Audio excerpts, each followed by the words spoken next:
Selamat datang di channel kami. Sebelum lanjut membaca, silahkan klik like, subscribe, komen dan share sebanyak-banyaknya. Terima kasih.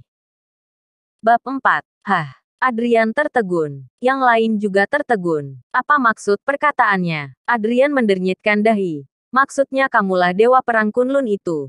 Nathan tersenyum. Ya, akulah dewa perang Kunlun. Tapi aku belum pernah bertemu denganmu. Hahaha. Selanjutnya, semua orang tertawa. Apalagi Adrian tertawa terpingkal-pingkal. Bahkan kakek Philip ikut tertawa. Dari sekian banyak pembohongan publik, belum pernah melihat yang seperti ini. Badut. Nathan jelas-jelas seorang badut. Istri Adrian, Syaphirna Andersen, mengejek Kirana. Suamimu benar-benar lucu. Demi cari muka, sampai mengatakan diri sendiri dewa perang Kunlun. Apakah Anda tahu dewa perang Kunlun? Panglima dari 9 distrik perang. Satu kata darinya mampu menghancurkan satu batalion. Gimana? Mendekam di penjara seperti area pertempuran ya? Kirana. Dapat suami seperti ini. Kakakmu ini merasa iba. Semua orang juga mulai berceloteh. Kak Kirana. Nanti jangan bawa dia lagi. Kamu tidak merasa malu. Kami merasa malu. Ya. Nanti di pertemuan keluarga jangan bawa dia. Keluarga Andersen masih butuh martabat. James, keluarga kamu benar-benar kacau. Aku sangat kecewa denganmu. Kakek Philip memberi pandangan jijik pada James.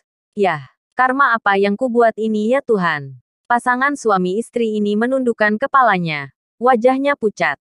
Ini adalah hari paling memalukan mereka. Kirana duduk di sudut ruangan.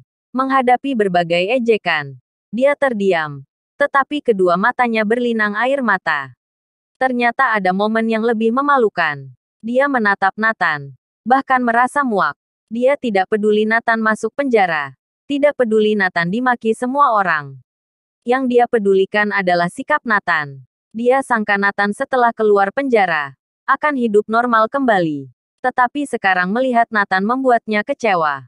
Tidak realistis. Pembohong. Egois. Seperti badut. Kirana tidak ingin mengakui bahwa dia adalah suaminya. Adrian tidak ingin membiarkan Nathan. Dia tersenyum sinis. Oke. Bukannya kamu adalah dewa perang Kunlun. Besok malam Anhemia ada pesta penyambutan. Jamuan khusus untuk dia. Aku berharap bisa melihat kamu di sana. Adrian tahu banyak hal juga. Memang benar ada jamuan itu. Nathan ingin menetap di Anhemia. Jadi atasan memberikan dia jabatan wakil perwira tinggi kehormatan. Ini masuk akal. Bagaimanapun, orang sehebat itu bila tidak ada tujuan jelas, semua akan takut. Mudah menyebabkan kepanikan. Untuk itu, Anhemia mengadakan pesta penyambutan. Kakek Philip mendengar itu. Langsung bertanya, wah, Adrian, kamu juga bisa berpartisipasi di pesta seperti itu. Mendengar itu, Adrian membusungkan dada. Tertawa, kebetulan dapat 2 lembar undangan.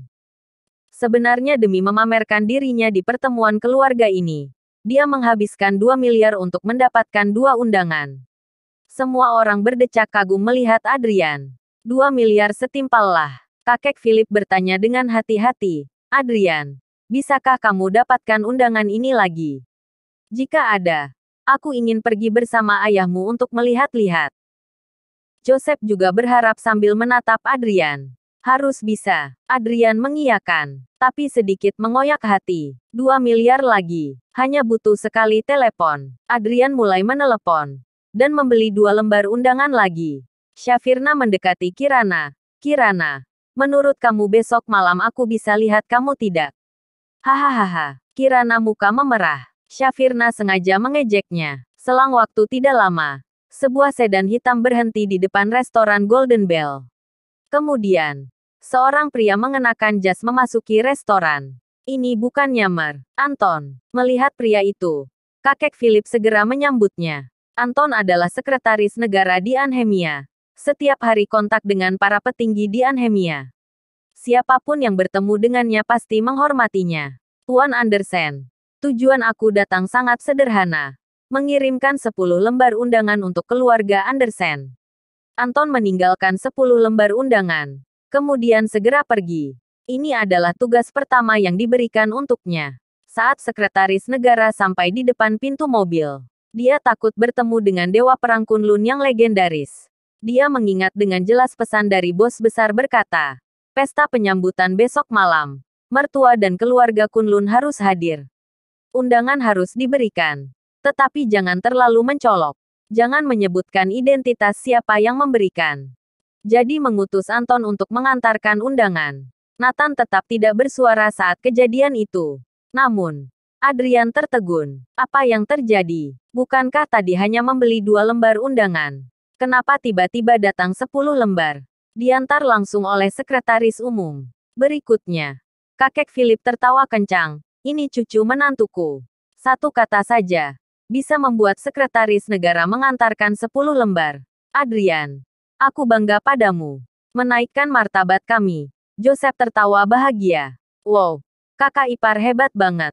Aku takjub padamu. Sadi dengan memandangi Adrian dengan perasaan kagum. Syafirna, kamu menikahi pria yang baik. Kamu wanita paling bahagia. Tidak seperti Kirana. Menikah dengan napi. Syafirna berkata, Kirana. Maaf ya. Suamiku agak luar biasa. Nanti bila membutuhkan bantuan kami, bilang saja. Tapi, kita tidak berani terlalu dekat dengan kamu. Terhadap kakak ipar sendiri punya pikiran buruk. Jangan-jangan nanti terhadap aku juga. Kirana sudah mau meledak. Bukankah ini jelas penghinaan atas dirinya? Tapi apa daya, Adrian terlalu hebat. Dengan satu telepon, sekretaris negara mengantar undangan secara pribadi. Relasinya sangat besar. Undangan seperti ini, Andersen tidak satu pun yang bisa mendapatkannya. James dan istrinya semakin iri. Bila ada menantu seperti ini, mungkin tidur pun akan tertawa terus. Kedepannya setiap hari hanya menghitung uang saja. Oh iya, bukankah adiknya Adrian tertarik dengan putrinya? Tetapi mereka tidak bisa membantah Kirana. Jadi tidak bersuara. Adrian masih kebingungan. Dari mana ada relasi di Anhemia? Pasti ada kesalahan. Tetapi kondisi seperti ini, dia hanya mengiyakan saja. Bagaimanapun, dia merasa semakin di atas angin. Adrian menyeringai. Maaf kakek, cuma bisa dapat 10 lembar. Bagaimanapun, pesta seperti ini terbatas. Kakek Philip tertawa. Ini hebat sekali. Ayo, kita bersulang. Melihat itu, James semakin iri. Adrian, kakek.